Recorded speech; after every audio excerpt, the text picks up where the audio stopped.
Today's video is sponsored by PrizePicks, and right now when you download PrizePicks using code FRIGA and place your first $5 lineup, they will give you $50 in lineups instantly. So for all of you out there that have never downloaded PrizePicks, right now when you use code FRIGA, download the app for the first time, place a $5 lineup, put $5 into the app, place your lineup, they're going to give you $50 in lineups instantly. I'm gonna go ahead and pop up right here on the screen a lineup that I'm going with for the games for tonight. Go download the app, use the link below, or you guys can just go download in the App Store, use code FRIGA. Shout out to PrizePicks. Aiden, DC Heat, how are you, bro?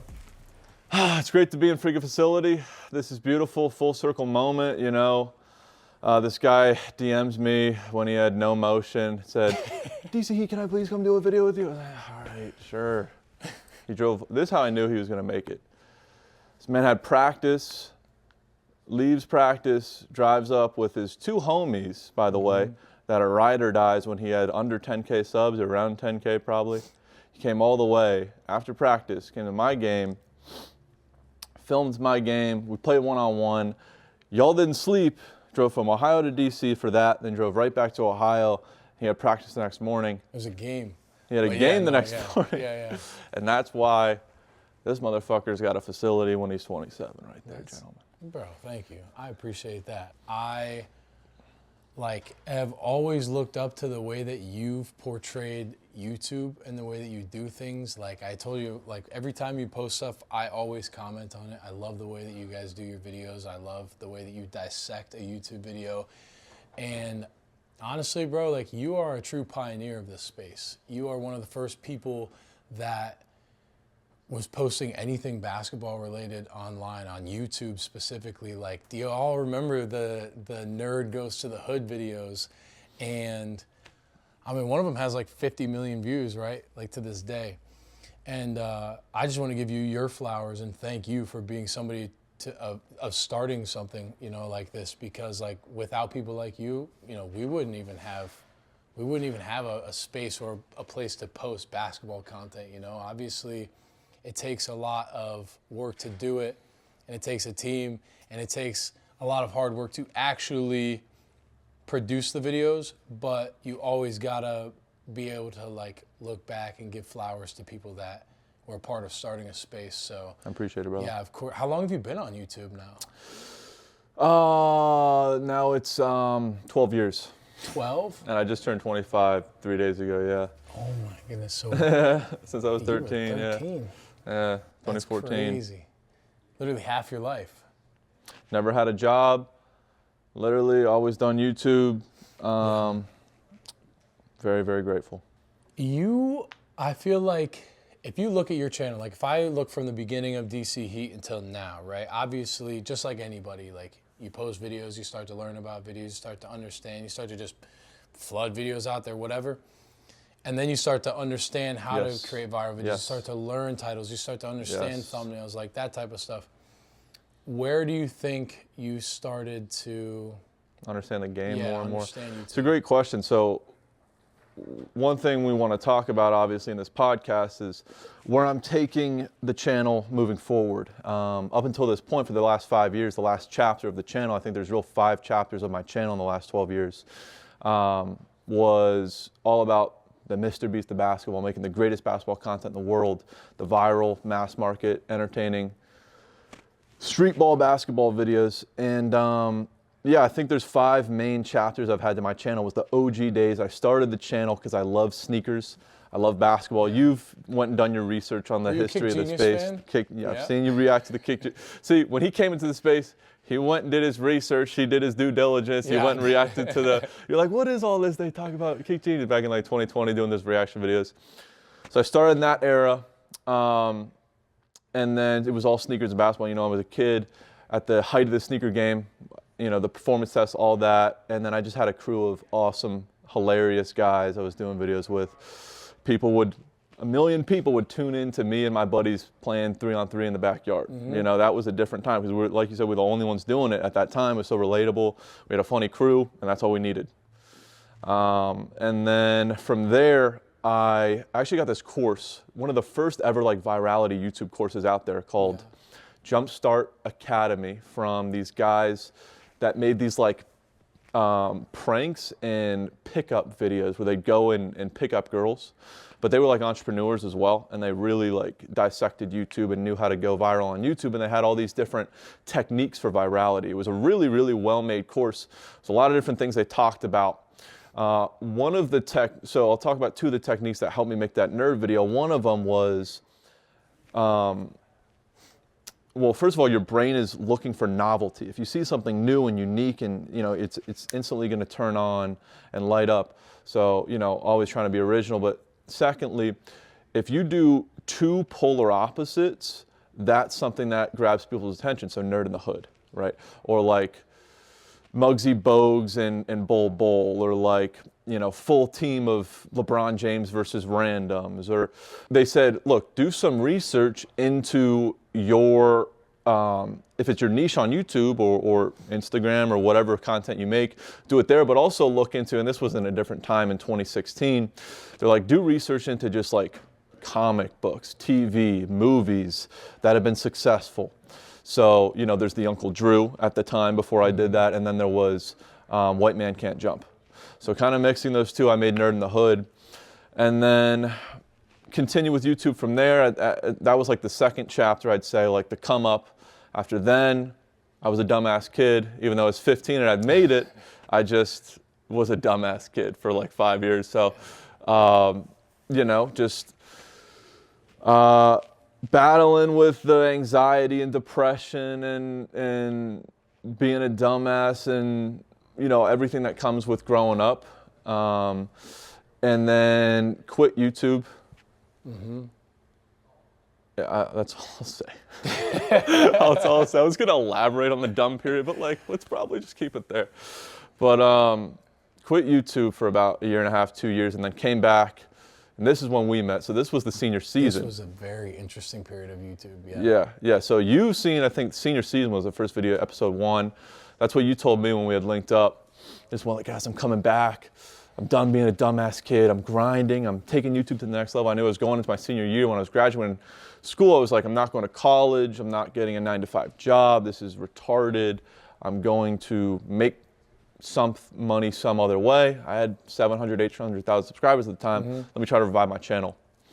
So that was the goal. Started senior season. We linked up. After then was a period of, I graduated high school for about a year, figuring out YouTube. This is 2020. This was right before you were blowing up with the park period, or during it too, like 2020, 2021. Yeah. And I was more so still making that filler content. I didn't understand YouTube at the level that I do now. It was more so like about me, a lot of the videos. And then I started getting into like, all right, how can I make like these viral mass market content that maybe even like, a grandma might click on, but also the people that love basketball will absolutely love. Right. So try to hit something like, and that's when two main things. I just one, watched every single Mr. Beast podcast he's ever done, and every single time he's talked about YouTube, and the other YouTube greats just absorbed everything, took so much notes. And then I met this guy, Brandon, who's got this channel called Hoop Flicks, and he's got a bunch of other channels, and this guy named Dylan. Now, Dylan was one of Mr. Beast's best friends growing up, and they had a circle of about 5 antisocial, kind of like incel, like straight YouTube. So he was one of the guys that Mr. Beast always talks about his stuff. Bingo. Okay. And in his podcast, he'll be like, yeah, it was me and like 5 other guys. Yeah. Where we all had like 10K subs together, and we all would be in 24-hour Discord calls and just obsessing about YouTube to the nth degree. And every time we would learn something, we'd share it with our buddies, and we were like the YouTube think tank of just like, like 16-year-old kids. So that's kind of how he started. And he now, Dylan and Brandon worked together on what used to be the biggest basketball channel on YouTube called Rebound Central, if you ever seen that. Yeah. You've seen that? Yeah, so then now there's Hoop Flicks, which Brandon has, but they have a bunch of cash cow channels. The, voiceover, really well, like super good title, thumbnail, topic, and retention, but kind of brain rot. I think there's no real substance there. They're kind of like phasing out of what they're doing. Brandon's actually doing a great job. still, but anyway, these guys knew the algorithm, knew the human psychology, knew how to backwards engineer YouTube success. So I lifted with this kid for 6 months, and he just poured into me. I asked him every question. And from that time, in about 2021, 2022, is when DC Heat of what it is today started. Interesting, bro. That's a really That's the fun story. storyline. So, okay, let's just piggyback off of that. So, you like know the science of how to create a viral video. There was, speaking on like people talking about in the courses and all that stuff, there was a period of time, I think maybe like 2 years ago, 3 years ago, where you were doing, you were helping people scale their YouTubes. And that's like when I noticed you getting better on your videos yourself, like the titles, the thumbnails, the storyline. What do you think is like one of the most important things in creating viral videos that people, should know? Obviously there's more than one thing. Yeah. But what's a couple things you would like tell people that are watching this or listening to this? Well, why don't we do it like, why don't I just ask you questions and the viewer can kind of like follow along, and we do it like that. So like, first of all, when you're making a video, there's a few elements that go into it. First of all, it's the topic. What is the video about? There's the packaging, the title, thumbnail. And what's great on YouTube now is you can do A/B testing. You can have a bunch of different title thumbnails. And the other thing, the AI shit makes it super easy. Yeah, we now, talked about that. With thumbnails, nothing sets Mr. Beast apart, who's talked about spending $5, $10K per thumbnail, from a broke 13-year-old in their bedroom who can just have the right prompt with AI, get all the fully realistic assets they need with Nano Banana and whatnot. So then there's topic, packaging, how you execute the video. So this is a lot more, that's like the script, like how, like I didn't love your last dribble, but then you told me about how you did it and executed it, and that was really good. So how are you gonna actually execute this topic with, that comes down to the scripting, like how are you gonna, if it's like me and Friga, like, there's the talking head videos and there's the other stuff where it's just all literally a script. And there's what me and Friga does, which is like non-scripted, entertainment, challenge-based content. And that you just have to have really good challenges with really good characters and all the different elements that come into that. Then that's the execution of the topic. And then working in these different like retention tactics into that, saving the best for last, building up to it, all this different stuff. And then there's the editing.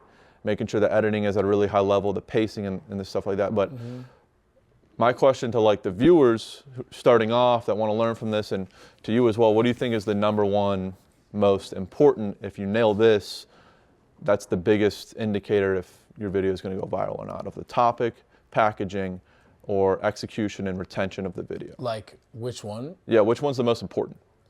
I would probably say the packaging, right? The title and the thumbnail. Like, well, what if you said, click, right? I mean, me sitting in a chair for easy. 24 hours and you had a perfect title thumbnail?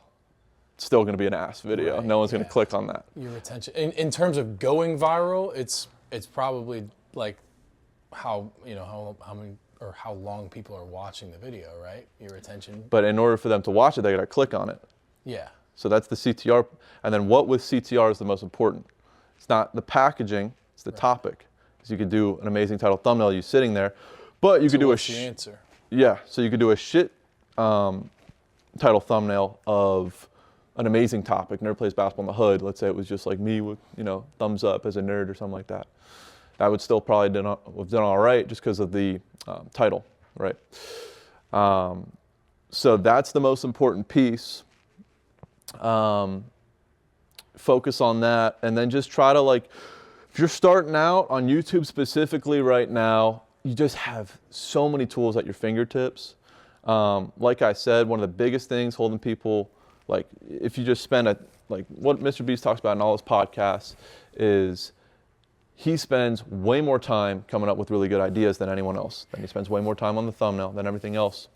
But now with AI, with the packaging, becomes way easier. And the other thing, I think people are getting tired of the over retention hacked, optimized editing and like super flashy and like, that style of Mr. Beast type soulless, substanceless content to an extent, and they want it to go back to like the OG days of YouTube, just like the Free Game Day vlogs, like that raw, authentic, that style of content. You know, so I think it's shifting in a direction that's really good for young people coming up. If you're passionate about something, you love it, you really pour into all those three areas, I think you're really well equipped now to be very successful.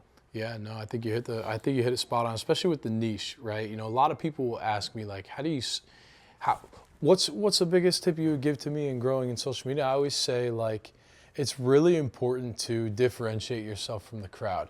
Not the problem, but what most people do when they're getting online is they'll be inspired by somebody. Yep. So that's how I started. When you're inspired by somebody, you then kind of start to take from what they already do and you mimic a style, which is fine. But I would say it's kind of like adding your own twist onto it as well. Yep. You know, like if especially for the basketball space, like some of you guys out there, you might want to be basketball creators and stuff. It's not good enough to just be good at basketball anymore, because it's cool if you're good, right? It's cool in the space of like the scene, the 1v1 scene and whatnot, but you don't have to be creative for that. You're just good. You get picked up on games. What I'm talking about is more on the creator side, right? If you're trying to get out there and you're posting videos and you're a part of a league, right? As opposed to just pulling up to a men's league and hooping and filming and like, I dropped 45 points and it's a picture of you. Nobody knows who the fuck you are. They're not going to care. They're not going to click on it. How can you go that extra mile where, yes, you can still be hooping, but you can change it just a little bit? Now, instead of just pulling up, maybe what makes you unique? Exactly. Maybe it's like, maybe you do, and you don't even have to be a pro. It doesn't have to be anything like that, but how can you just change it a little bit? Like, just trying to think off the dome here. Like, if you have a men's league game scheduled, right, and you just want to change it up a little bit, and you get a $5 pair of basketball shoes, and then you go get a $500 pair of basketball shoes. Or you try to drop 100 points in a game. Exactly. Or you bring in a child prodigy 13-year-old. Yes, exactly. Or you're not to wear Jordan, you wear a do-rag and shake your ass. It's very abstract. It's very abstract, and it's still basketball at the end of the day, but it's different. It's something you haven't seen. Like, you do the $5 pair of shoes in the first half and the $500 in the second half and see which one you better performed in. And now you give people a reason to watch both the first and the second half and more substance to the video. Or maybe it's not just basketball. Maybe the beginning is like a quick edit of you trying to find the cheapest pair of shoes you can possibly find, and then like the most expensive. Or then you get a free pair of shoes by finding somebody that's like similar to a Cool Kicks. You know, you hit them up on IG, tell them the quick idea that you have. Maybe they supply the shoes. Just like you said, like going the extra mile to make it not just basketball is super important, because a lot of what people see, they're inspired by seeing really good basketball with everything going on in the space, and they'll just think that like a good performance is going to get them to that next level. It's super interesting. And you've seen every era of YouTube basketball, literally every single era. Yeah. What's been your favorite, and what is your favorite? It's a great question. But first of all, just piggybacking off what you said, like, yeah, if you're starting out on YouTube, there's so many people that are like, yeah, I want to make content, film myself playing. Like, I'm sure you hear that a million times. I hear that a million times.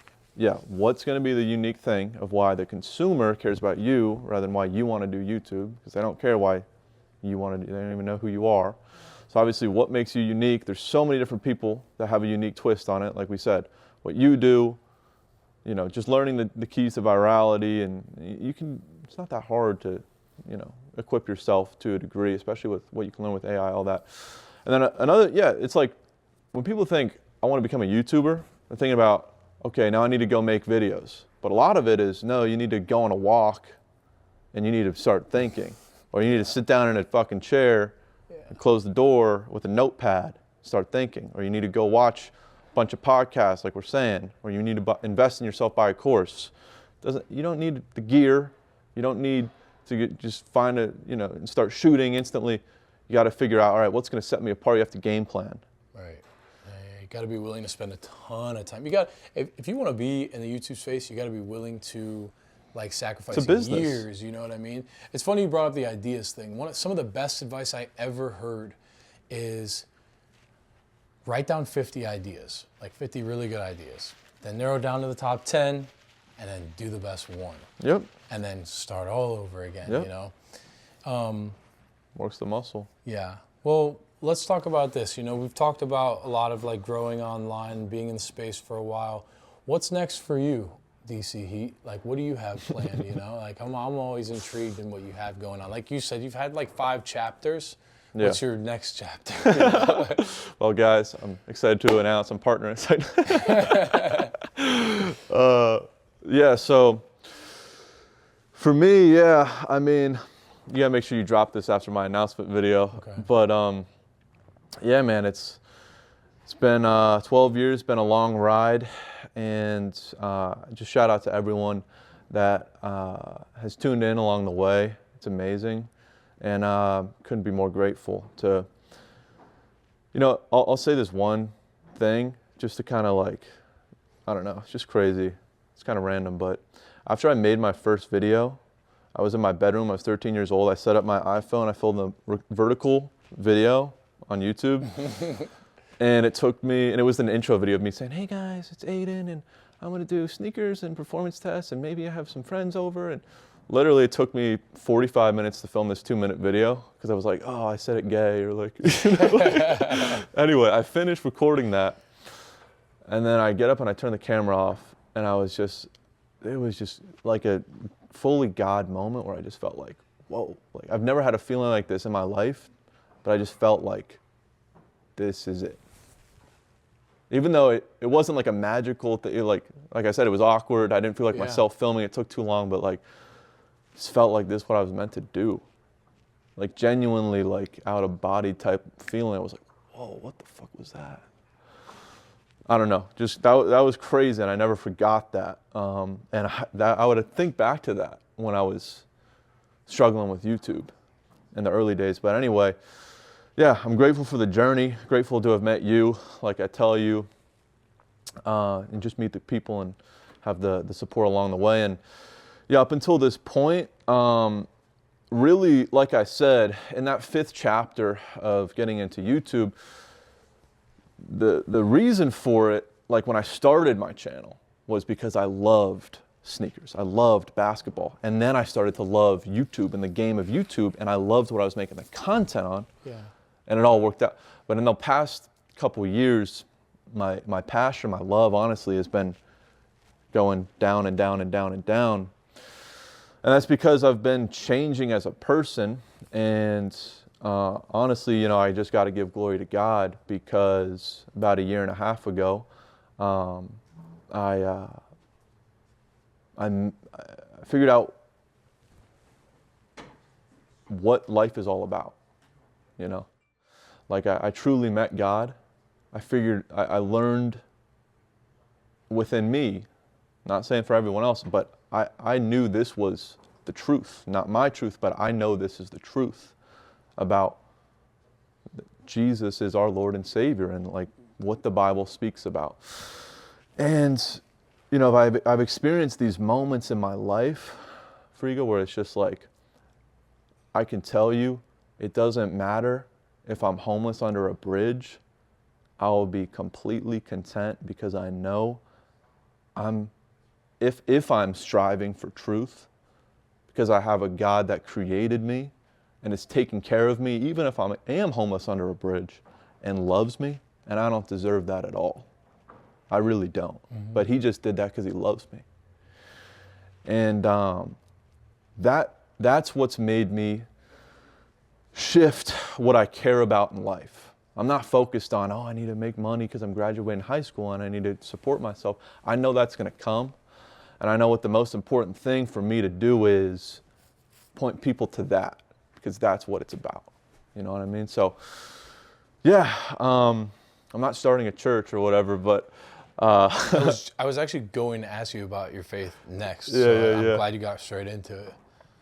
Yeah, well, this is the why behind the change, but yeah, it's just like a crazy overlap. It feels like everything was kind of meant to work out this way from that moment that I first had, that I talked about when I made that first video, and where I'm at now, where I fully understand YouTube and how I had to go through this process to be equipped with the skills that I have now, from being of that place of needing to provide for myself and make a ton of money with YouTube and be successful.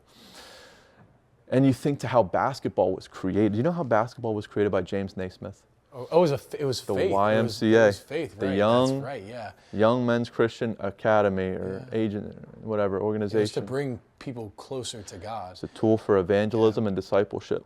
Yes. That's why this sport was created. This is what this sport is created to do.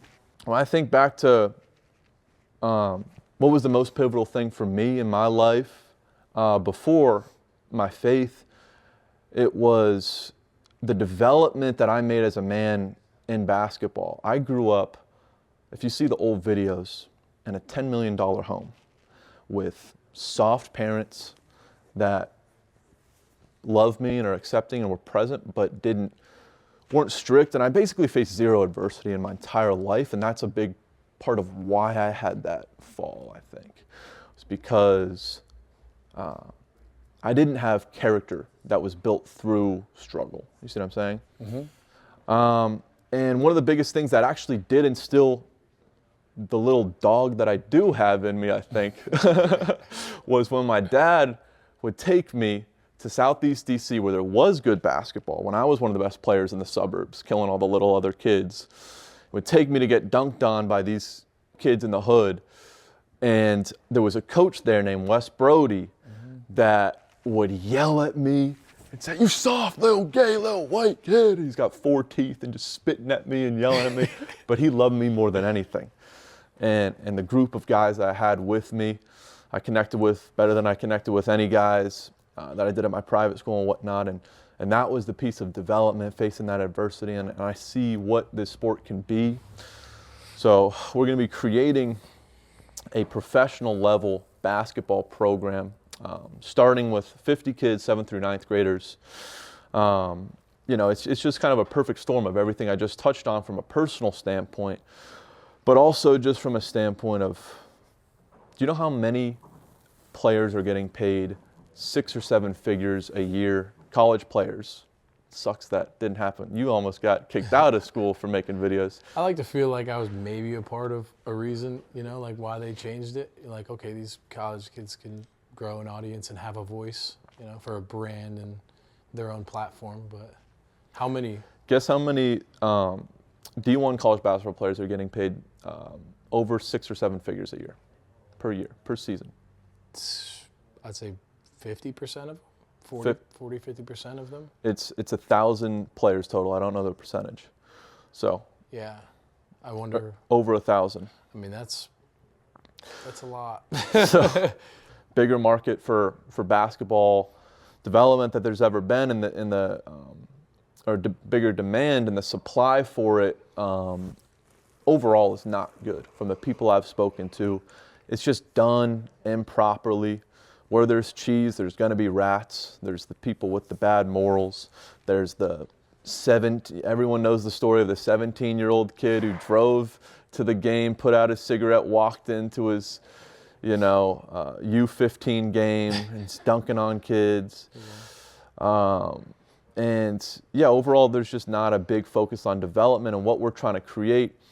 We're bringing on an expert in every single aspect that relates to basketball performance. So the diet, nutrition, fashion, flexibility, strength, and movement, everything in terms of skill development. So we're having Justin Lavorne, a professional shooting coach, come in and help give all these kids like professional level jumpers from an early age.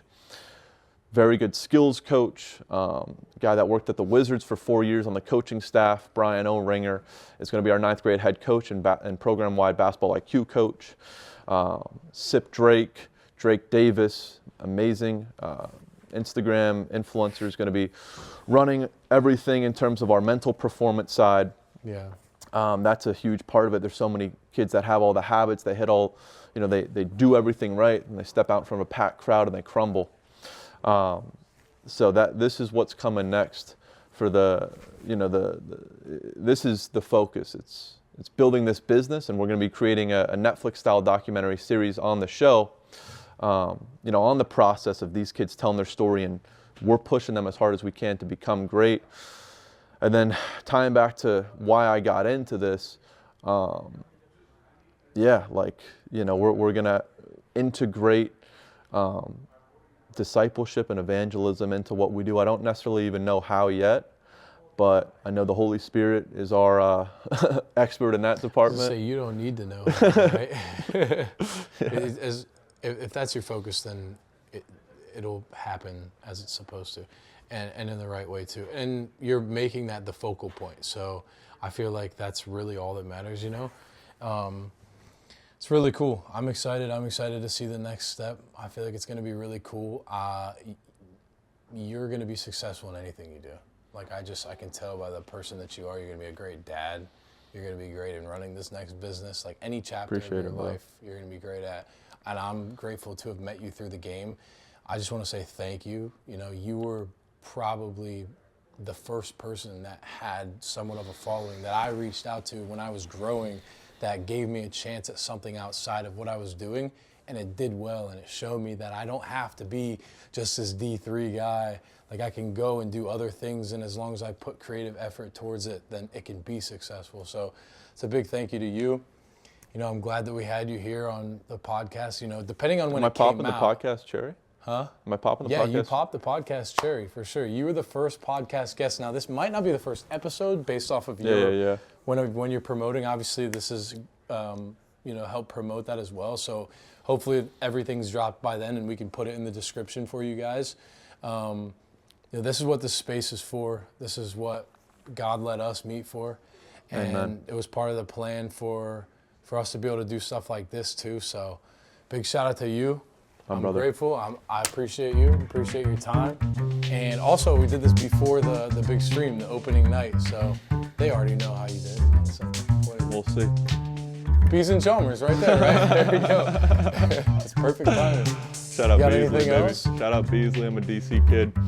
Yeah, that's right. Appreciate it.